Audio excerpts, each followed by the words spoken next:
In my mind, the classical business management is profits first, control of people, leadership, team control third.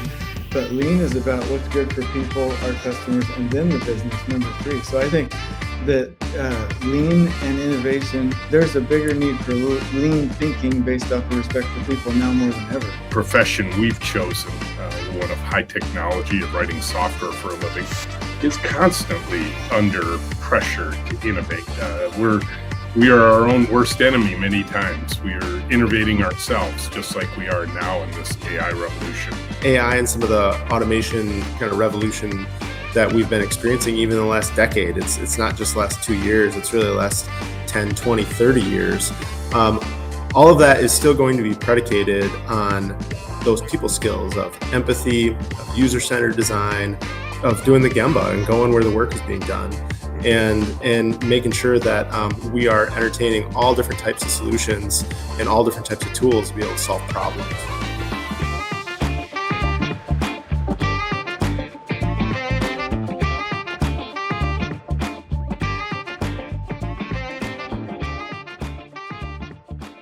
I am here with our three keynote speakers for the upcoming Lean Solutions Summit happening in September 15th, 16th, and 17th. We'll be in West Michigan here in Grand Rapids, Michigan, and we'll be at Frederick Meyer Gardens, which is a beautiful venue.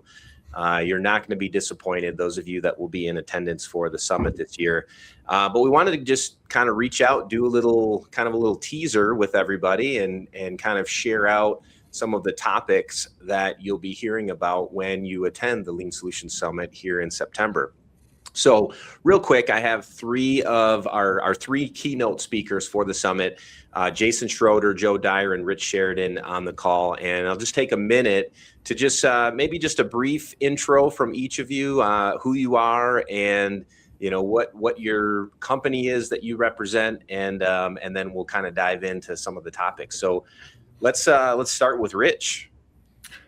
Hey, Patrick, great to be with you guys today. I'm Rich Sheridan. I'm the CEO, co-founder, chief storyteller at Menlo Innovations. We are a custom software design and development firm in lovely downtown Ann Arbor, Michigan. Love it. Thank you, Rich. And then Joe Dyer. Yeah, Joe Dyer. Thanks for having me, Patrick. Joe Dyer, president of Disher Corp. And we go to market under three brands: our Disher Engineering brand, so professional services, professional engineering services, lean manufacturing design, Disher Talent, our talent and recruitment brand, and then also Leading by Design. So happy to be here and talk lean, all things lean and leadership together. Love it. And then finally, Jason Schroeder. Yeah, again, as with the others, thanks for having me on. Jason Schroeder, I get to be the COO of Elevate Construction, and we provide training, consulting, and project support for construction companies, basically helping them to have all of their projects run well through lean principles that we are stealing from manufacturing. So we're doing quite well, work all the way around the world, and I'm stoked to be here with you all. Love it. Well, I'm excited to dive in here. The theme for this year's summit is Better Together, People Plus Innovation. And a lot of times when you hear the word innovation, a lot of people tend to kind of tie that back to it could be tied to automation, or sometimes innovation may mean like eliminating people and just going down the path of work without people. Maybe AI is tied into that sometimes in people's minds. And I want to kind of challenge that feeling that innovation, is tied to those topics, and think about it more like an introduction, like new, original, or creative ideas with the help of people. And I want to kind of talk about that because that's going to be a lot of what our focus is for this year's summit is, with this question of all things AI and what's happening in the world, does that mean people are going away? And I think we all on the call today would say, no, that's not the case.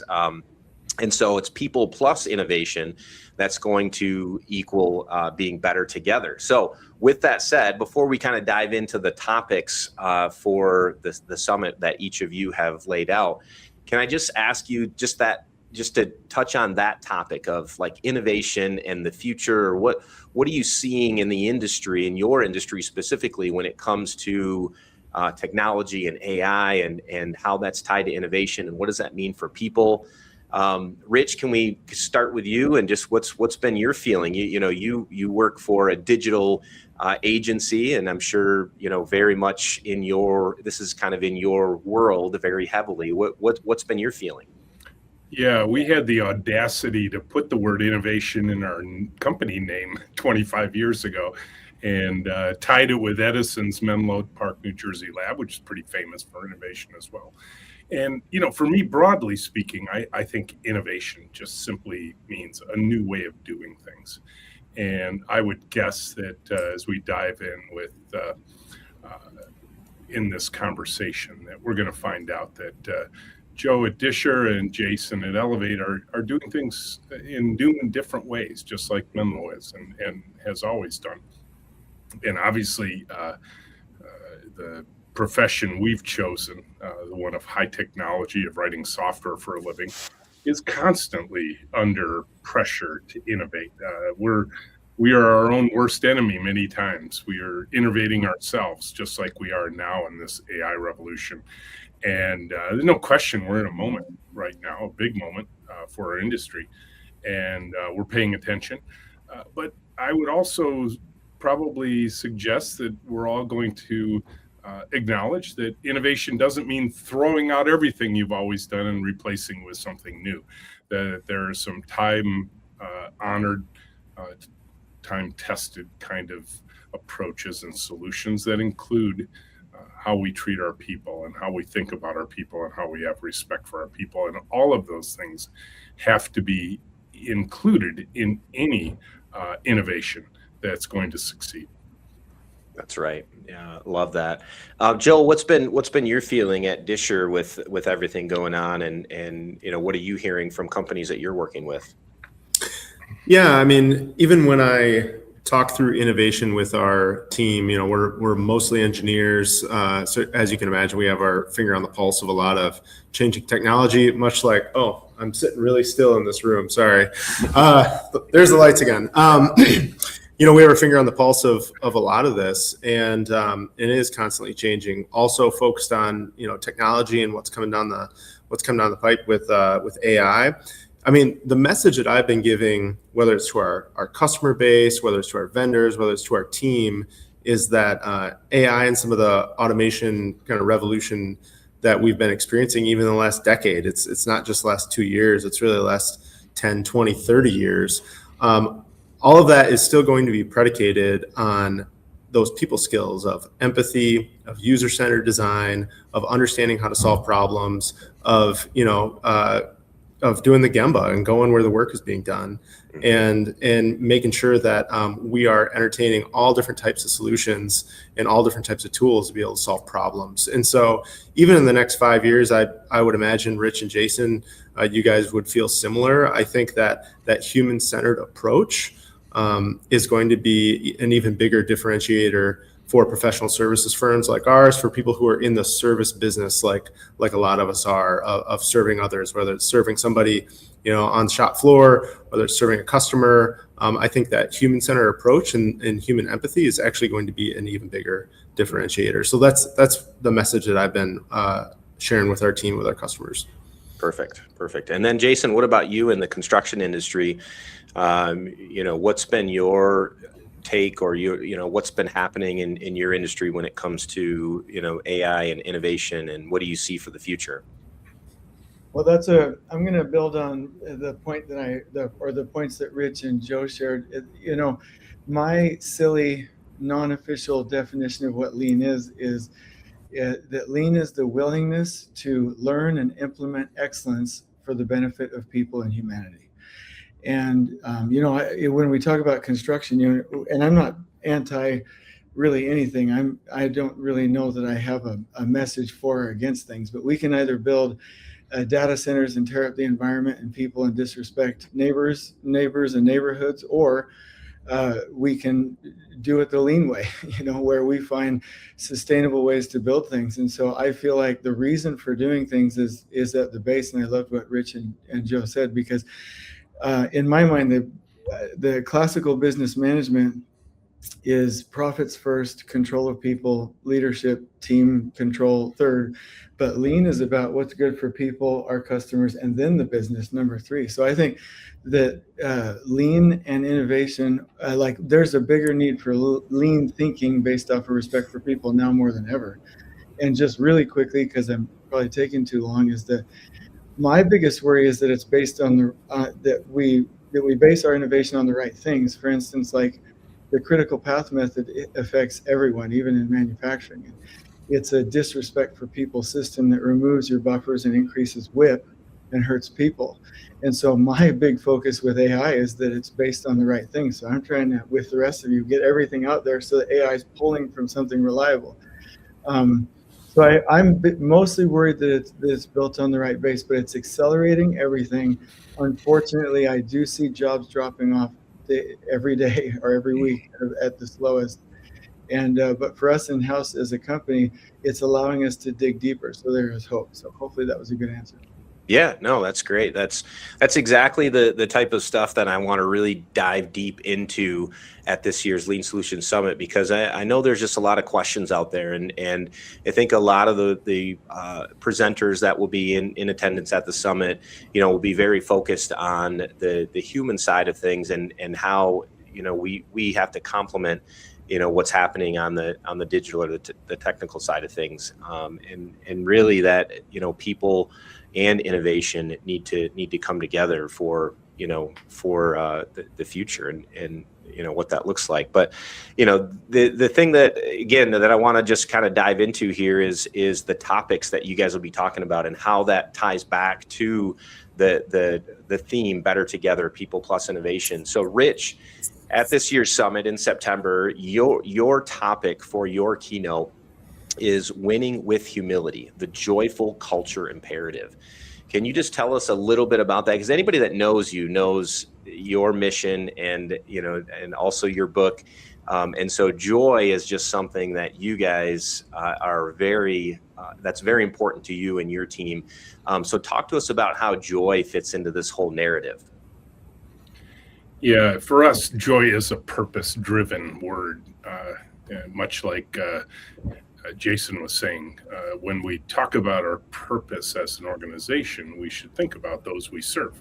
We should think about delighting those we serve. When we do that, when we get to joy in delighting those we intend to serve, which for us are the end users of the software, that's our servant-oriented leadership model, is thinking about the people who will one day use all of the technologies, the designs that our team has put together. The work of our hearts, our hands, and our minds is done to delight others. And if we can achieve that, that becomes joy for us. Now, those who know us well know we work in a big open room together. We are an in-person team, which is these days feels like we might be the last one left on the planet, it almost seems. But we may be one of the last technology firms that actually comes into the office 5 days a week.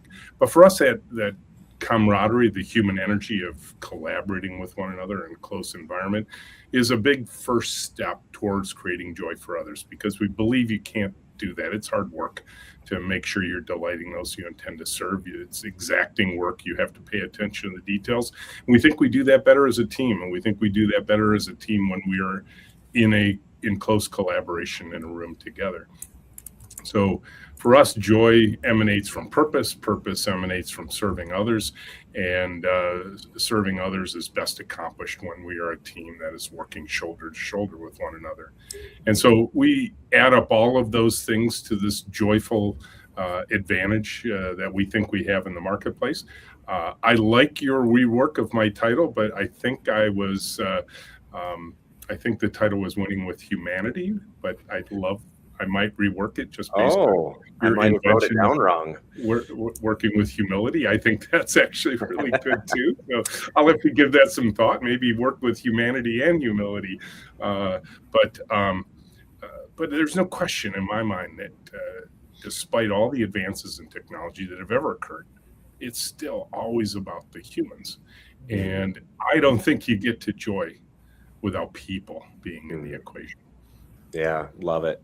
No, so true. And you definitely get that vibe when you visit Menlo. I've been there many times, and definitely is, something that you guys emulate in everything that you do.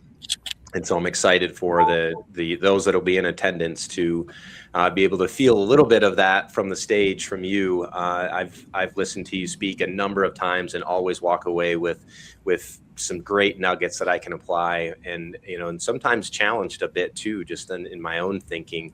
And so I appreciate that about what you bring to the stage, Rich. And that also kind of moves me into Joe, because Joe, you and I have known each other for a really long time, and I know quite a bit about your background, and I'm excited about your topic, which is starting as a steward, leading what you don't own. And I'm excited for this topic for a few different reasons. But can you just tell our listeners a little bit about that topic, and again, how that ties back to the theme of Better Together, People Plus Innovation? Yeah, absolutely. Well, I was writing down joy as a purpose-driven word, and I really like that. It's a verb, and I think the distinction that I have in my mind, and the reason for the theme and the title of the talk is really about action, and it's about taking on it's about action and then taking on a posture. So I've been playing around with this idea for a few years now, around what it means to be a steward leader versus a servant leader. And so the way that I think about servant leadership is serving your team, all of these things, true and important, and also adding on to it the steward mentality of accountability to an owner and a mission that's larger than yourself. And so it's protecting and growing resources and assets on behalf of someone else. And so the reason for that distinction, at least in my own leadership journey, from Patrick, when you and I worked together, working on manufacturing, working on lean initiatives, solving problems, getting to the root cause for our customers, it was, I think, the differentiator in doing all of that is really taking on this sense of stewardship of a larger mission and stewardship of everything that is within your influence. And the distinction there, I think, is really important, is that ultimately we all exist in our roles, whether we've built it, whether we've taken on something from somebody else. We all exist in our roles to be able to protect and grow the assets that are under our care and the things that we have been entrusted with. And even if we're the owner, in some sense, even if we're the owner of our business, in some sense, we are actually stewarding it for who comes after. And so for me, this has changed my leadership. It's changed the way that I solve problems. It's changed the way that I look at even every single meeting. So oftentimes with our team, you'll hear me say something along the lines of, we need to make this decision, not just for the people that are in the room now, not just for the people who are on the team now, but who are those that come after us. We need to have that mentality of, we're stewarding this, we don't own it, we're going to hand it off one day to somebody else. And so, and I think that just dovetails really nicely with the theme that you and your team, Patrick, have crafted of people and innovation. Because in order to do that, in order to have that sustainable growth path, you need to constantly innovate, and you need to constantly grow and be in relationship with people. And so I'm excited to share a little bit more about kind of how I see that, and some good principles and some good resources that people can take and learn more if they want to implement some more of this in their own organizations. Yeah, I love that. I love that idea of setting things up for your successor, for those that will follow you. That's something that, a lot of times, unfortunately, I don't think anybody would say it out loud, but unfortunately, a lot of times, I'm working with companies and they don't have any plans for that. There's no systems in place for, success to come after the people that are in in current leadership. And so I think it's a good call out to be for all of us to think about that and be very intentional about establishing those types of systems within our organizations, and challenging ourselves personally to set up those types of systems for those that will come after. So I love that. Looking forward to learning a little bit more from you, Joe. on stage. And then finally, let's go to Jason. So Jason's title for his keynote is Starting with Respect and Stability, or Respect and Stability First. Jason, obviously, respect and stability, they go hand in hand, and very much a huge part of what it means for people and innovation to come together and create better for the future. But help us understand a little bit more about what your keynote will be establishing for those that will be in attendance. Yeah, absolutely. And so the respect and stability piece are actually, to your point, they connect super well together. And the point that I want to tackle is that they're both required for us to ultimately respect people. So I do want to say that I'm still finalizing the details of my talk as we go. Of course. But let me just say that a couple things here. Number one, in construction, we inherited era 1 and era 2 of construction. Era 1, not to blame everything on Frederick Taylor, but definitely that era of disrespect, measuring people, push people. We've definitely been a big inheritor of that in construction, and most of the last, I would say, well, let me just say this. 20, 30 years ago, command and control was the dominant system, and we're moving away from that. But with lean systems, as we're attempting to implement them in construction, there's a little bit of the forgetting of the respect and the stability part, meaning that we'll have dirty job sites, and we actually get to do a lot of consulting with manufacturers and with prefabrication shops as well. And you'll go into a manufacturing warehouse and it's not well lit. The floors are not painted. There's no markings. It's cold. It's disrespectful. And everyone's like, continuous improvement. And I love that energy, and I love that for us. But my main point is the true respect and stability are the foundation for everything else. And this is not the real definition of lean. This is just every lean system and tool and process and way of thinking that I can find fits into 6 nice categories for us into construction. Number 1, respect for people, nature, and resources. Number 2, stability and standardization. Number 3, working in one piece process or progress flow. So the process is more the trades moving, so a little bit different than manufacturing. Flowing together on attack time with pull, then total participation with visual systems, then quality and continuous improvement. And the thing that we've really not done well in construction is that we'll move all the way to, hey, we're going to continually improve something, but we didn't get the respect piece figured out, and we didn't get the stability piece figured out. So I love the quote. I can't remember where I heard it. Maybe it was from one of you, but stability based on respect fixes systems, and training with respect fixes people. Now, fixes people, I don't really like that, but like builds people. Build people. There you go. So my summary is that like let me just use data centers as one more example. People, if we say what's the biggest constraint there, land, power, water, I don't know that that's true. I think we need to start mass producing humans, or mass elevating humans, the right education, the right support, the right love and connection, and give them the tools, the respect, stability, and training that they deserve. And just one quick thing, because I always talk too long, tying into what Joe was saying, like stewardship. When I went to Japan, which is the first time that I really started to get it, like I'm a million miles away, but just started to get it, I learned that leadership was about clarity, training towards that clarity, and then support and getting there. So that kind of really makes me feel like that stewardship topic. And so I just don't know that we can respect people if we don't have a stable environment and the training and the stability for them, because a bad system will beat great people every time. So that's really what I'm going to attempt to talk about in that 45 minutes. Love it. No, that's going to be great, Jason. I'm looking forward to it. And obviously you coming from the construction industry and, as the creator of the last planner system and TAC planning for construction, I think that there's a lot that we can take away, those of us who are not in the construction industry, from what you're bringing to us, because there's a lot of things that are happening in the construction industry where lean is being applied, for the first time in many ways.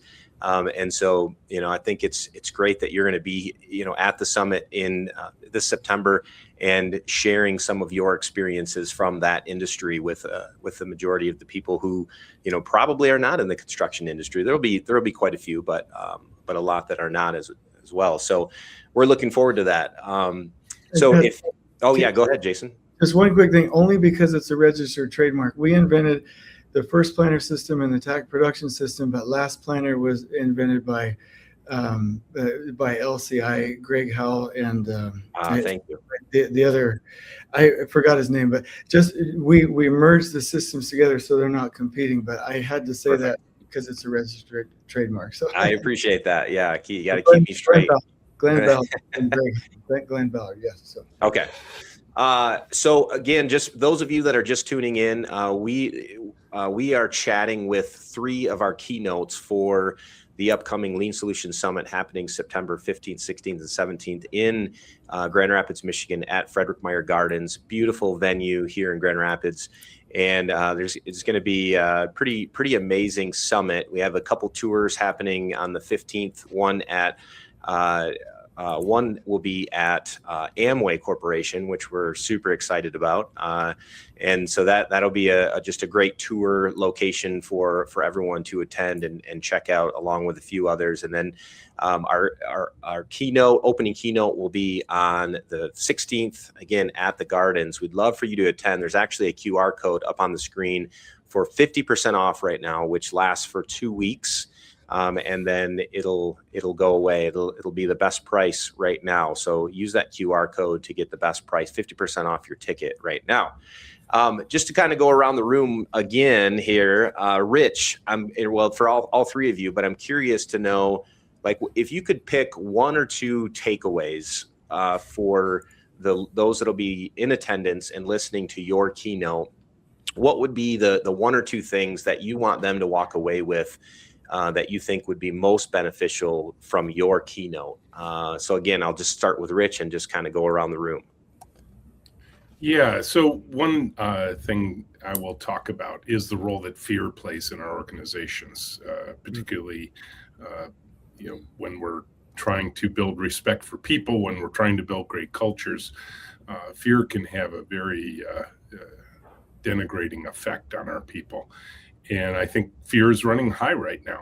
People are afraid for their jobs. They're afraid for their careers. Parents are afraid for their children and whether they're going to find meaningful work in this modern age. And I think as leaders, we get to set a tone. We get to set a tone in our organizations.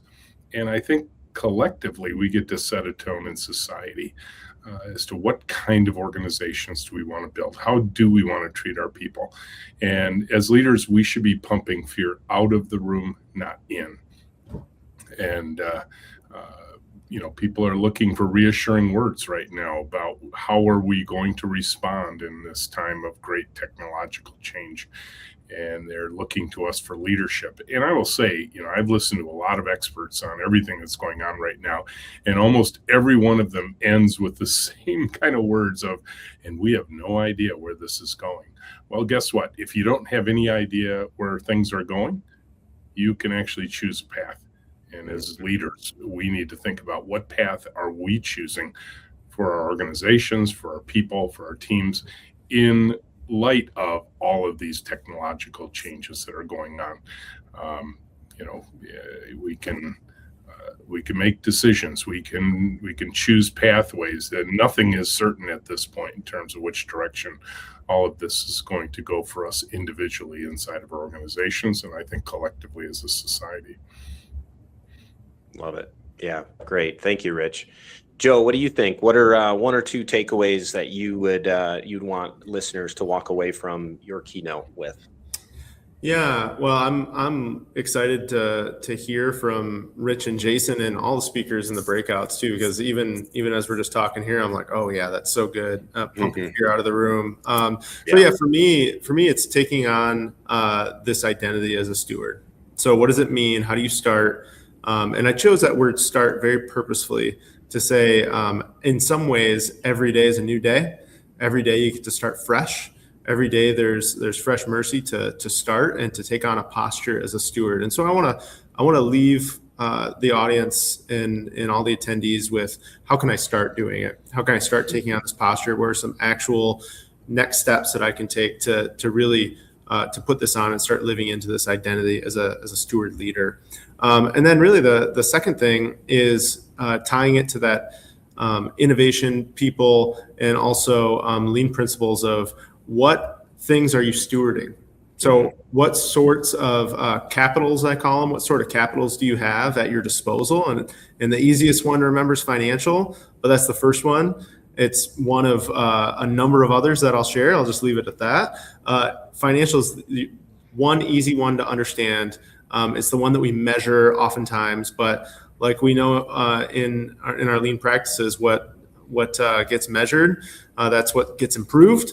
That's what we can work on and continuously improve. And so oftentimes we're not measuring some of these other ones. And so I want to just share a little bit more about what that means to really steward, protect, and grow all the capitals that are at your disposal if you're living into that posture. So Perfect. That's a little teaser there. Yeah, I'm looking forward to hearing the other ones.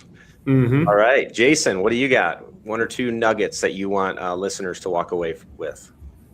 I got three quickly. Number one, and this is punchy. I would like people to walk away with a strong, I won't say hatred, I'll say a strong dislike for classical business management, the toxic classical business management. I would like people to take away that we cannot be psychologically safe in bad systems. Which is accidentally, of no ill intention from anybody, what folks are doing when they implement lean. They'll say, hey, let's kumbaya, but they won't fix the toxic system behind them. And the important part, as a lover of and a resident and somebody who's born in the United States, communicate that if the US is going to compete on a global scale, we must start working together. With two things we don't yet do well in Western culture, which is respect each other and work in total participation. And so those are the three big takeaways. I love it, man. It is going to be a powerful summit. We're just scratching the surface here by listening to, just a small tidbits from each of our three keynotes. We have multiple other great breakout speakers, workshops, the global lean competition, which is always a ton of fun, where we have 4 teams of 6 that will be competing against each other in a challenge that none of them will know until they arrive, and all their thinking has to be made visual on the wall. So you have to be able to see everything, and everybody can walk through and watch what's happening with the competition. It's a ton of fun. Gentex won it last year, Gentex Corporation here in West Michigan, which they will be one of our tour locations as well on the 15th. And so for those of you that are just logging on, we are advertising for the Lean Solutions Summit coming up September 15th, 16th, and 17th in Grand Rapids, Michigan. There's a QR code on the screen for 50% off your ticket. You'll never have a price this low. Plan to be here in West Michigan. The other cool thing, which Joe and Rich probably know about, I don't know if Jason does, but the art prize in Grand Rapids is happening the week. It actually starts the Friday after the summit. So literally the next day, if you want to extend your stay a little bit, you can get into downtown Grand Rapids for the art prize, which is, it's a globally renowned event that, lots of people attend and see some pretty amazing art. We'll actually see quite a bit of that at Frederick Meyer Gardens, which is one of the stops for the art prize. So did you know that, Joe or Rich? Yeah, I didn't. It's amazing. It's amazing. I would just say, if I can, as another local West Michigander here, the venue is unbelievable. It's an amazingly beautiful, unique place. If you're a fan in any bit of culture of the arts, you should definitely check it out. It's a beautiful spot, and Art Prize is always a lot of fun. I think it runs 2 weeks here in and around West Michigan, but mainly in Grand Rapids. So it's the best time to visit West Michigan is in September. And I'll just another little drop to kind of tease everybody. But we also on the Wednesday night of each week of the summit, every year we do like kind of a team building event. And this year, last year we went on the Detroit Princess, which was pretty amazing out on the Detroit River. This year, it's actually going to be a concert by Kyle Jennings. So if you don't know Kyle, look him up. He's a pretty amazing local artist. And again, that's going to be on Wednesday night. So lots of fun happening at the summit, in addition to hearing from some amazing speakers like Rich, Joe, and Jason, who you're hearing from today. So real quick, as we kind of wrap up, just around the room once again, and just a closing comment for everyone that is thinking about maybe attending the summit in September. Just a closing comment, your thoughts on the summit itself, some of what you've heard so far and what the keynotes will be talking about, or some of the other additional things that will be happening as part of the summit. Anything at all. So let's start with Rich. Go ahead. Well, I am officially excited about hearing my two fellow keynoters. Joe, I love the concepts of stewardship. I've been thinking a lot about this. Menlo's 25 years old, and I'm getting to the point where people, I must look old or something, and people are asking me how long I'm going to last, and I think I still got a few years in me, but I want Menlo to live to be 100 years old, which means it's going to outlive me, and I want it to stay privately held. So the concept of stewardship is a really big deal these days in my mind, so I'm really interested in what you have to say. And Jason, from such a long-standing kind of industry that you're in, the fact that you're talking about stability and you're from the construction industry seems key. I want any building I'm going to live in for a long time to be stable, of course. I also love the way you introduced yourself. You said, I get to be the COO at Elevate. And I love that. I give that some thought.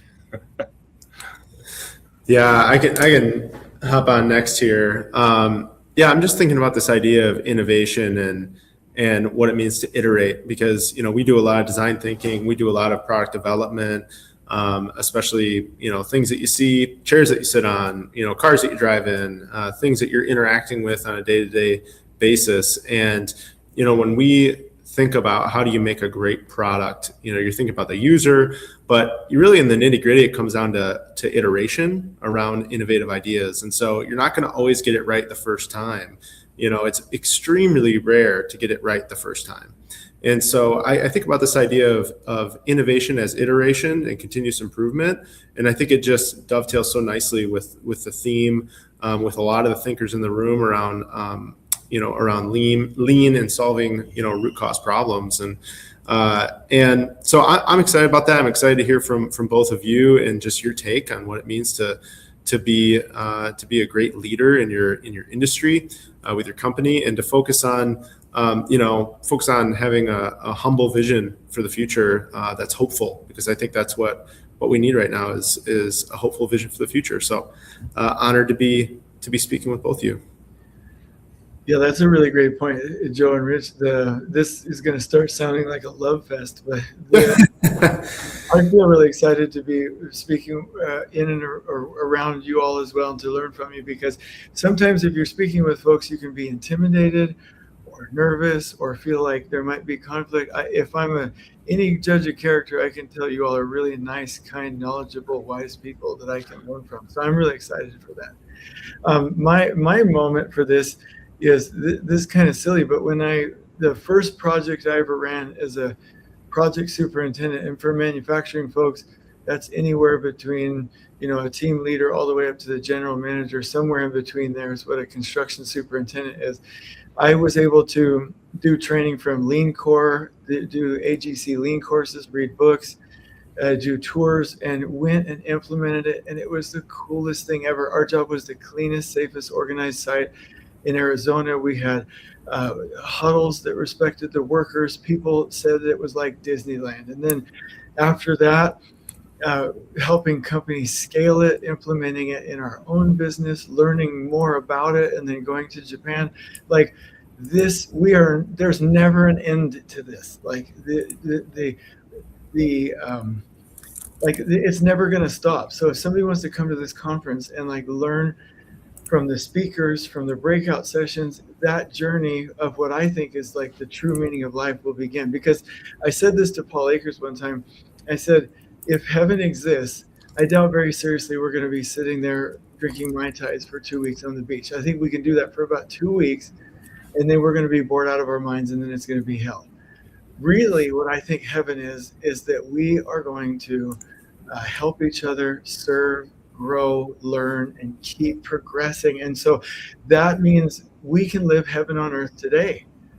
We can learn, we can serve, we can grow, we can be out and about, we can do better things, we can learn about complex things like Little's Law and Kingman's Formula, and like go read new books and visit Japan and go to these conferences. So my invitation for anybody wanting to come is, if you want an opportunity to live the latter half of your life in a remarkable way, I believe that Lean is the best chance humanity has to take its next step. And that would be my invitation. I'm super excited to see you guys in person at the summit. Looking forward to it. I appreciate you guys jumping on with us for the last 40 minutes and just kind of sharing your hearts and what we can expect from the stage, from you all. And yeah, we're looking forward to it. We'll see all of you in September. Appreciate all of you. Looking forward to it. Awesome. Right. Thank you. Thanks, everybody. All right. Have a good one. Take care, guys. Bye. See ya. Bye.